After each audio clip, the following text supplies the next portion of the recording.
మన భక్తి ఛానల్కి స్వాగతం. మన ఛానల్ని ఎవరైనా ముందుగా చూస్తున్నట్లయితే తప్పకుండా సబ్స్క్రైబ్ చేసుకోండి. భగవద్గీతను ఎందుకు పఠించాలి?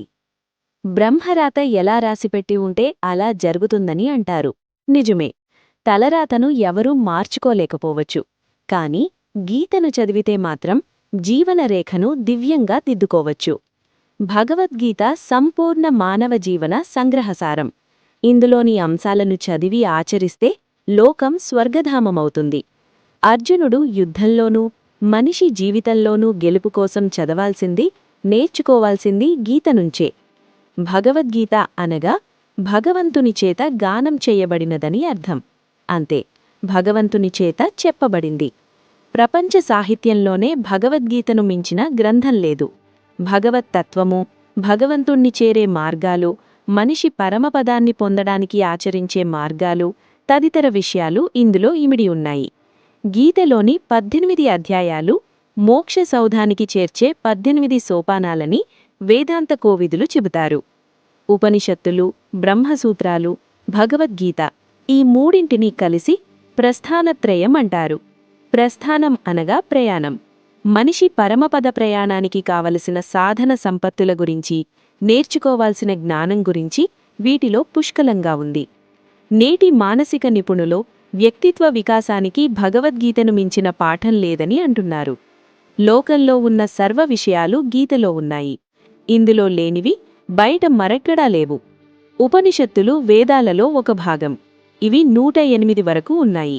బ్రహ్మసూత్రాలు వ్యాస మహర్షిచే క్రోడీకరింపబడి 555 సూత్రాలుగా రూపొందించబడ్డాయి. భగవద్గీతలో సర్వ ఉపనిషత్తుల సారం 700 శ్లోకములలో నిక్షిప్తమై ఉంది. అందుకే దీనిని మోక్ష సప్తసతి అని కూడా అంటారు. ఉపనిషత్తులను చదవాలి, బ్రహ్మసూత్రాలను మననం చెయ్యాలి, భగవద్గీతను నిత్య జీవితంలో ఆచరించాలి.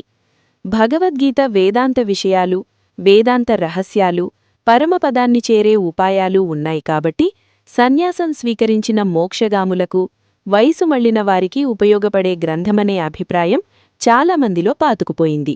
కాని ఇది నిజం కాదు. గీత ప్రపంచంలోని అన్ని విషయాలను చర్చిస్తుంది. ఇది స్పృశించని అంశమంటూ లేదు. అందుకే ఇది ప్రపంచంలోనే మకుటాయమానమైన సాహిత్య ఉద్గ్రంథం. ప్రస్తుతం వ్యక్తిత్వ వికాస నిపుణులు భగవద్గీతను ఆధారం చేసుకుని నేటి యువతకు శిక్షణ ఇస్తున్నారు. గీతలో దైనందిన జీవితంలో సత్ప్రవర్తనతో ఎలా మెలగాలి, సన్మార్గాన ఎలా నడవాలి, సుఖశాంతులతో ఆత్మానుభూతిని పొంది లోక కళ్యాణానికి ఎలా పాటుపడాలి అనే పలు విషయాలు పొందుపరచబడ్డాయి. అందుకే భగవద్గీత కేవలం పారాయణ గ్రంథం కాదు, అనుష్ఠాన గ్రంథం. అంటే నిత్యం చదివి అందులోని అంశాలను ఆచరించదగ్గది. భగవద్గీత కేవలం వేదాంత గ్రంథం మాత్రమే కాదు. ఇది ఆరోగ్యశాస్త్రం, ఆహార విజ్ఞాన శాస్త్రం, నైతిక ధార్మిక శాస్త్రం. ఇవన్నీ కలిపి మనిషి నిత్య జీవన శాస్త్రం. మనిషి జీవితానికి సంబంధించి అన్ని విషయాలు ఇది చర్చించింది. అందువల్లే భగవద్గీతను మానవ జీవిత సంపూర్ణ సౌర సంగ్రహం అని అన్నారు. గీతలోని ఉపదేశాలను ప్రతి ఒక్కరూ నిత్య జీవితంలో ఆచరిస్తే సమాజం ఉన్నత స్థితికి చేరుకుంటుంది. భగవద్గీతలో ముఖ్యంగా ప్రతి మనిషిలోనూ నిక్షిప్తమయ్యున్న ప్రకృతి గుణాలైన సత్వ, రజ, తమోములను నిత్య జీవితంలో జయించడం, ద్వంద్వాములను నిగ్రహించడం, సదాచారం, సమబుద్ధి, సత్ప్రవర్తన పెంపొందించుకోవడం, సత్వగుణాలను అలవర్చుకోవడం, నిష్కామ కర్మానుష్ఠానం ద్వారా ఉత్తమ స్థితికి చేరుకోవడం, సాత్విక ఆహార నియమాలను పాటించడం, రాజసిక తామసిక పదార్థాలను విసర్జించడం, ధ్యానయోగ సాధన ద్వారా నిరంతర దైవచింతన, జ్ఞానాన్ని పొందకోరువారు పాటించాల్సిన నియమాలు, ప్రతి ప్రాణిలో భగవంతుణ్ణి చూడగలగడం, ఇంకా ఎన్నో విషయాలు విపులీకరించి ఉన్నాయి. వాటిని తెలుసుకుని ఆచరించిన మనిషి మహనీయుడవుతాడు. ప్రస్తుతం మానవ జీవితం పూర్తిగా భౌతిక దృక్పథానికే పరిమితమైంది. స్వార్థమే పరమావధిగా తలుస్తూ మనశ్శాంతి లేక కాలం గడుపుతున్నాడు.